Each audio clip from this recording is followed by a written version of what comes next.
आज चाहिँ म तपाईहरुलाई मेरो एन्थेरियमको विषयमा चाहिँ केही टिपहरु दिउँ भनेर चाहिँ म तपाईहरुको अगाडि यो भिडियो ल्याइरहेको छु। आई होप तपाईहरुले मलाई मेरो भिडियो हेरेर अवश्य साथ दिनुहुन्छ होला भन्दै आशा राख्दै यो भिडियोलाई सुरु गर्न गइरहेको छु।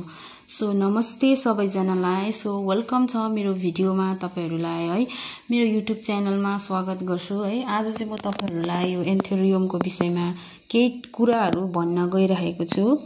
कसरी तपाईहरुले केयर गर्नुस् र कसरी तपाईहरुले रिपोर्ट गर्नुस् भनेर।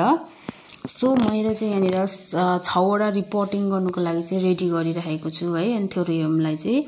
अनि मैले यसको लागि चाहिँ एकदमै ठुलो गमला, ठुलो बिग साइज हैन, त्यसको सानो साइजको गमला ल्याइरहेको छु है।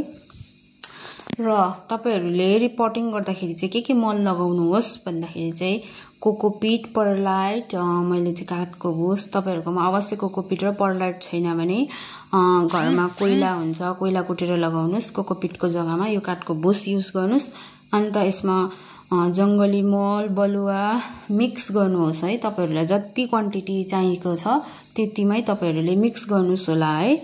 सो त्योहरु तपाईहरुले ल्याएर चाहिँ सबै मिक्स गरेर चाहिँ हाम्रो एन्थेरियमलाई चाहिँ रिपोर्ट गर्नुपर्छ है। एकदमै राम्रो हुन्छ यसरी तपाईहरुले रिपोर्ट गर्नुभयो भने चाहिँ। सबैजनाले मलाई यहाँनिर मेरो एन्थेरियम फुलेको देखेर सोधिराख्नु हुन्छ है। म चाहिँ यति गर्छु। अन्त मेरोमा पहिला चाहिँ मेरोमा कोकोपिटहरु अवेलेबल हुन्थेन। अहिले चाहिँ यहाँनिर नर्सरीले गर्दाखेरि हामीले अलि त्यो युज भएको मात्रै चाहिँ हामीलाई दिन्छ है। एकताल युज गरेको चाहिँ। सो मैले चाहिँ रिपोर्ट गरेर चाहिँ यसरी रोपिदिएको छु। तपाईहरुले पनि यसरी अवश्य रोप्नुस्। एकदमै राम्रो हुनेछ। तपाईहरुको एन्थेरियम एकदमै दामी हुनेछ। र आजको यो भिडियो कस्तो लाग्यो तपाईहरुले अवश्य कमेन्ट, सब्स्क्राइब गर्नुस् होला। Thanks for watching.